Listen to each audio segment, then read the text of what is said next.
you have a video where you talk about this process results matrix and how we can engineer next level feedback that doesn't get caught up in just reinforcing outcomes, but feedback that stays focused on the process, regardless of whether the outcome might be positive or not. Can you explain that matrix a little bit and why you think it's so important for coaches to embrace this kind of feedback? I think when you get clear standards or a clear system of how you all are going to operate, that draws a line between a good process and a bad process.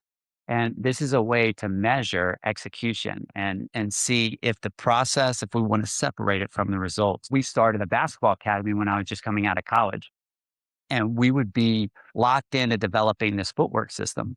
And we never even looked because the basket was here. We were just looking at the athlete and we were looking at the movement, the timing, those sorts of things. But if you look to the right, the parent was on the edge of their seat. And where were they looking?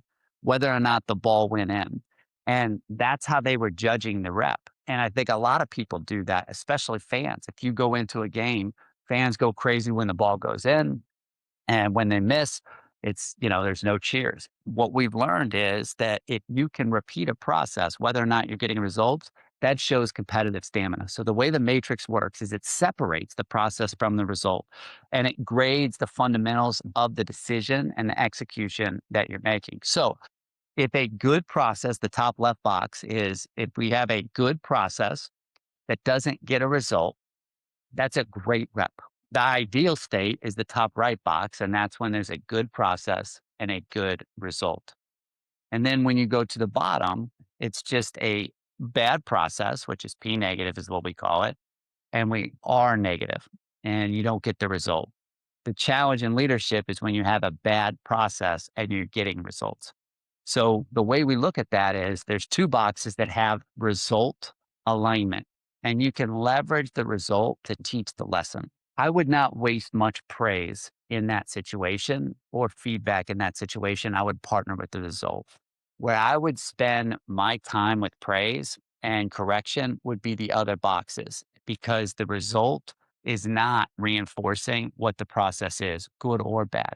And so what we've learned is when the result doesn't reinforce a good process, you need competitive stamina. What we also learned is if that your process, like your example earlier, the athlete that doesn't work hard but still fills up the stat sheet, he needs to develop competitive maturity. And that's the ability to do the next right thing. And when you can teach from that vantage point, you can start to convert that to winning habits. And that was a way that we would try and delineate to where you could get off the emotional roller coaster, evaluate it scientifically, and just figure out, okay, what is the information that we need to learn to apply forward? It's such a powerful framework for coaches to use and even just to evaluate ourselves and is the feedback I'm delivering reinforcing the things that I say that we care about here? Because I think athletes, players, teams, they they can smell BS really quickly. And if we say we care about one thing, but things we praise, the things we reward, things we get feedback on don't align with that, I don't think it sits well with them. I think it's a quick way to lose a team.